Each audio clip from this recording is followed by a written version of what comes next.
This is Ken Pyle with VOD TV. We're in San Jose at the NTCA Finance and Accounting meeting with Albert Bodamer of Bodamer Consulting. Right. Albert, you talked about a balanced scorecard.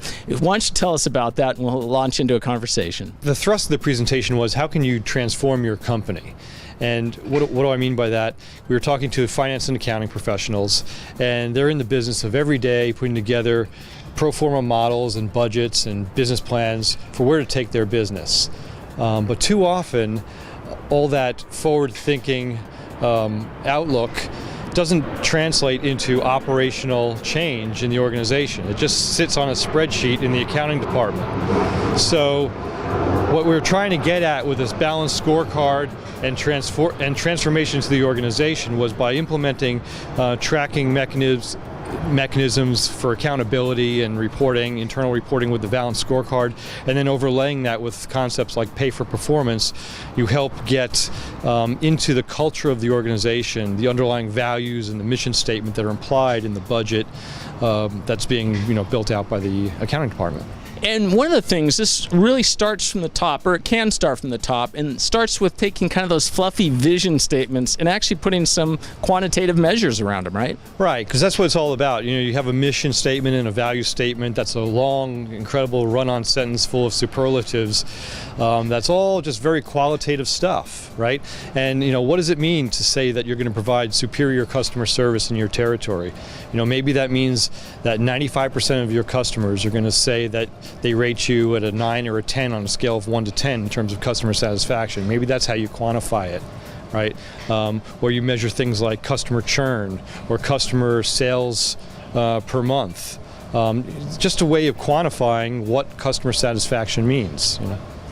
One of the questions that came up was the whole idea of gaming the system. I mean, the fact that, if you're management, hey, I can just kind of adjust this here so we'll meet our goals and get those bonuses. Why don't you talk to that for a moment? Right. So anytime you set a level or a goal, you're motivated to, you're incentivized to, understate what the goal is so that you can achieve that goal. And when you overlay pay for performance, I guess you're amplifying that incentive to kind of undershoot in the goal setting process.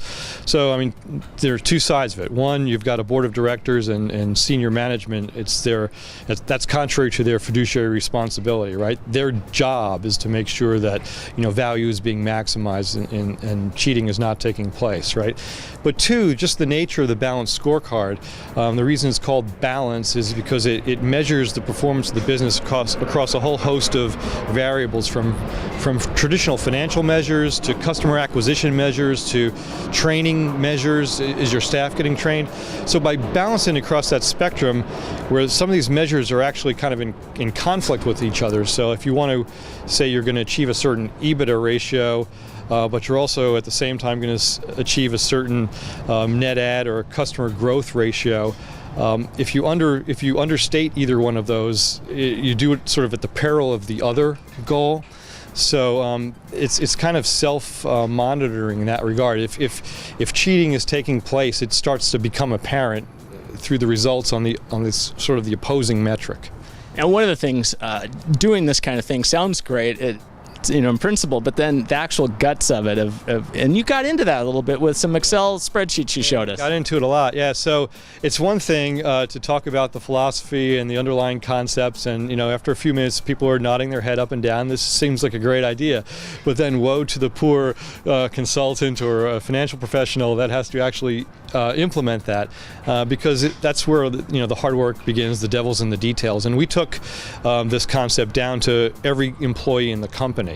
So ultimately, everyone in the company, each individual had their own unique balanced scorecard that tracked stuff for performance across a whole measures of key performance indicators that aggregate up to a central database, essentially a database that has to be managed and maintained for integrity, right? So it's tough to kind of conceptually wrap your brain around that before you start typing the initial keystrokes in the spreadsheet to make that happen, because the objective is clearly not to do work for work's sake. It's to create value and produce a product that can be used quarter in, quarter out, year in, year out, and also be improved. by using what you've learned over time. So that's been the challenge. And you mentioned that part of that is measuring the right things and measuring, of course, the key performance indicators, right? Right. So absolutely, you can by having the wrong measure, you can incentivize behavior that is contrary to your company's goal, right? And it could seem at the outset in good faith you came up with this key performance indicator, this measure that everyone felt was consistent, but in practice had the opposite effect. So all you can do with stuff like that is try and learn from your mistakes. Don't get married to an idea. Keep your ears open for feedback from staff. If someone says, gosh, this key performance indicator doesn't seem to really be relevant to what I do or how I contribute to the company, if it turns out it still is relevant, then it's just like a communication process and a re-education, if you will. But oftentimes there's some truth in what you're getting from the employee, and if you listen, there's an opportunity to take that information and improve the measure or get rid of that measure entirely and introduce a more appropriate measure. Well, and I want to close on that thought. You had an example of a union shop, and typically, kind of divisions between union and the rest of the company, but you saw a transformation there. Yeah, absolutely. So, in a management union shop, you have an inherent conflict between those two groups. One is trying to maximize the output from the other, if you will, to the other.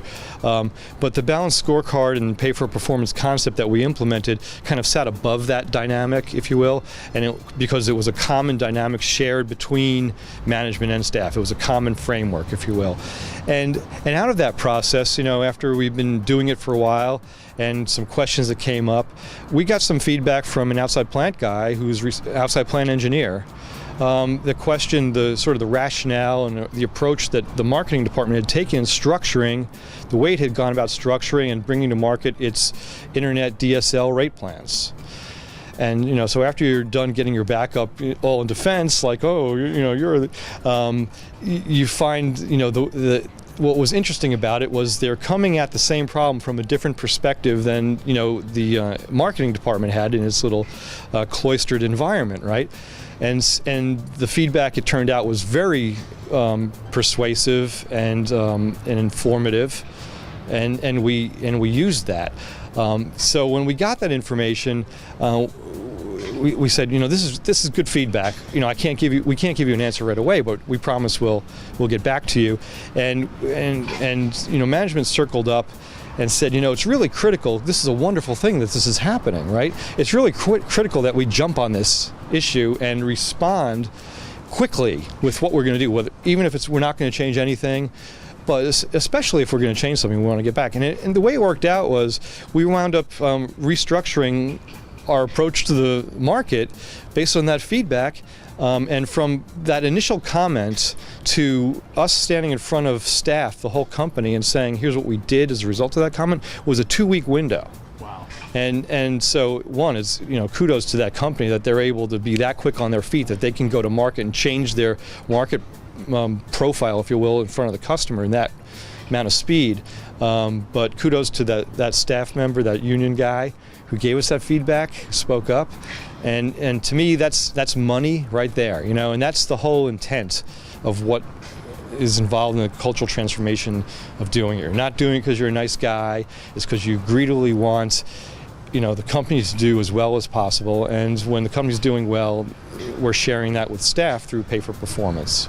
Excellent. Well, that's a great story of culture transformation, Albert. Okay. Thank you. Thanks for your time. Thanks.